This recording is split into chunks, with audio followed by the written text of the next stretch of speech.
యాదాద్రికి వచ్చే భక్తులకు dress code నిబంధన తెచ్చారు ఆలయ అధికారులు. ఆర్జిత సేవల్లో పాల్గొనే భక్తులు సంప్రదాయ దుస్తుల్లో రావాలని కొత్త నిబంధన తీసుకొచ్చారు. జూన్ 1 నుంచి నిబంధన అమల్లోకి రానున్నట్లు పేర్కొన్నారు.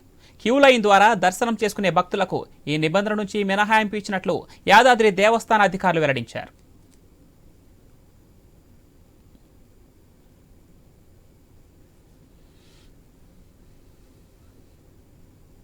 యాదాద్రికి వచ్చే భక్తులకు డ్రెస్ కోడ్ నిబంధన తెచ్చారు ఆలయ అధికారులు. ఆర్జిత సేవల్లో పాల్గొనే భక్తులకు సంప్రదాయ దుస్తుల్లోనే రావాలని కొత్త నిబంధన తీసుకొచ్చారు. ఇది జూన్ 1 నుంచి ఈ నిబంధన అమల్లోకి రానున్నట్లు పేర్కొన్నారు. క్యూ లైన్ ద్వారా దర్శనం చేసుకునే భక్తులకు మాత్రం ఈ నిబంధన నుంచి మినహాయింపు ఇచ్చినట్లు యాదాద్రి దేవస్థాన అధికారులు వెల్లడించారు. రైట్గా ఇదే అంశానికి సంబంధించి మరింత సమాచారం మా ప్రతినిధి కిరణ్ ఫోన్ లైన్లో అందిస్తారు. ఎస్ కిరణ్.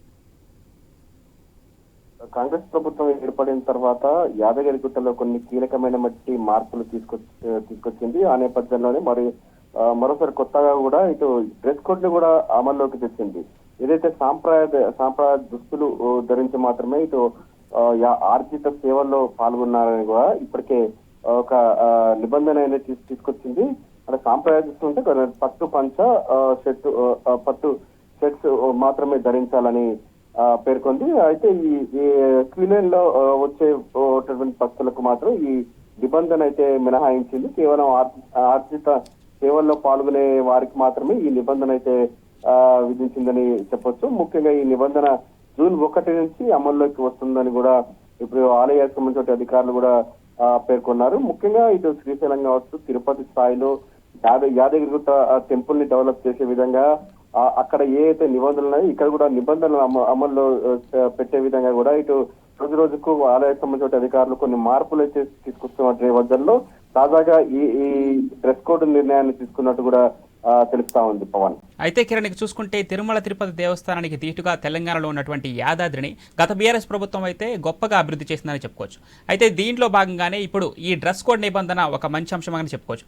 ఈ డ్రెస్ కోడ్ నిబంధన వచ్చినప్పటికీ కేవలం ఆర్జిత సేవల్లో పాల్గొనే భక్తులకు మాత్రమే ఇది వర్తింపచేసి మిగిలిన భక్తులు మాత్రం రొటీన్ దుస్తుల్లో రావడానికి అనుమతించడం, దీన్ని ఏ విధంగా చూడొచ్చు? ముఖ్యంగా అంటే భక్తుల నుంచి ఎలాంటి స్పందన వస్తుందనుకోవచ్చు ఈ డ్రెస్ కోడ్ నిబంధన మీద?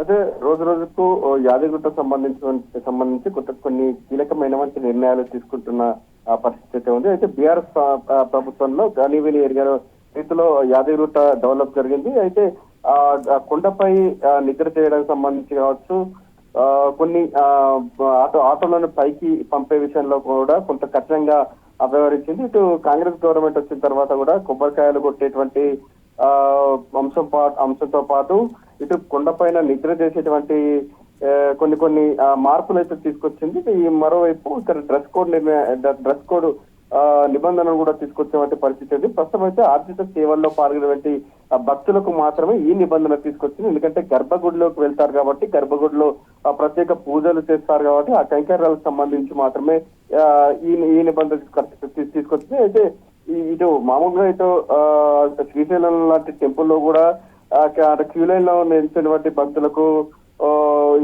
అంటే ఎలాంటి డ్రెస్ కోడ్ ఉండదు. కేవలం గర్భగుడిలకు సంబంధించి ప్రత్యేక పూజలకు సంబంధించి మాత్రమే అక్కడ కూడా డ్రెస్ కోడ్ అనే నిబంధన ఉంటుంది. కాకపోతే ఇక్కడ కూడా శ్రీశైలం మాదిరిగా ఉన్నాయి. యాదగిరిగుట్టలో కూడా క్యూ లైన్ లో నిల్చున్న వారికి తప్పించి ఇక్కడ ఆర్థిక సేవలు ప్రత్యేక పూజలకు సంబంధించి చేసుకునే భక్తులకు మాత్రమే ఈ డ్రెస్ కోడ్ అయితే అమల్లోకి తీసుకొచ్చినటువంటి పరిస్థితి అయితే ఉంది. ఇంకా ముందు ఇంకా ఎటువంటి మార్పులు తీసుకొస్తుందని మాత్రం కొంత చూడాలి Pavan. Right, thanks for the updates Kiran.